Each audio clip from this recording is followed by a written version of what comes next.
What's up, everyone? Linking your notifications for followers or subscribers or donations can be a pain in the butt to get set up, but after this video, you shouldn't have any issues getting your notifications linked and running properly. First thing we're going to do is open up your preferred web browser. We're going to search for Streamlabs. It's a free service that links to your Twitch and gives you custom live notifications as someone triggers it by following, subscribing, and a handful of other things. Click on your Twitch or YouTube account, whichever platform you're going to be using to stream, and allow it access. This will open up your Streamlabs dashboard. Here, you're going to have a side menu where you'll click on Alert Box. Once you open up this page, you'll see your entire suite of tools for customizing your alert box. I'm going to walk you through the followers. Just duplicate the actions how you would like with the rest of these options as they all function the exact same. First, click on Follows. Make sure it's enabled. Set your message either below, on top of, or beside your image that will be accompanying it. Choose the alert animation you want. I use fade in and fade out. I like the simplicity, but you can slide, bounce, zoom, roll, and more if you want something a bit more flashy.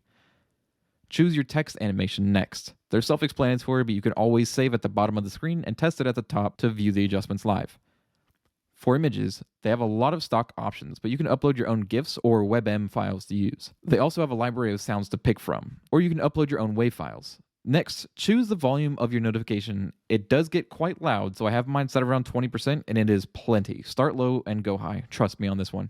Choose your alert duration. This is your image and music timer. Alert text delay is how long after the alert begins before the name of the follower shows up. Don't worry about custom HTML or CSS. You can adjust your font settings in this box. Ignore the variations box. You won't need to touch it. Save all of this at the bottom.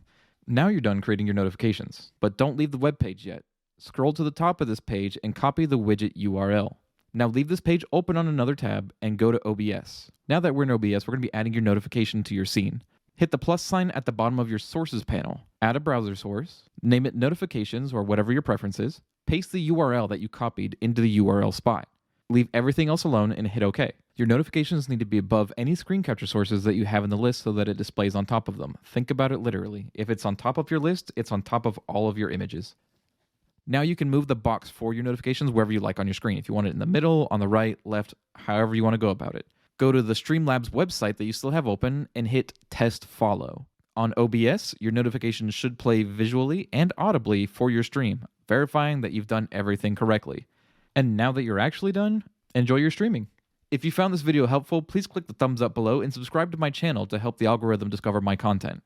Feel free to share it with your friends who are looking to get into streaming and recording if you think this will be helpful for them as well. Happy gaming!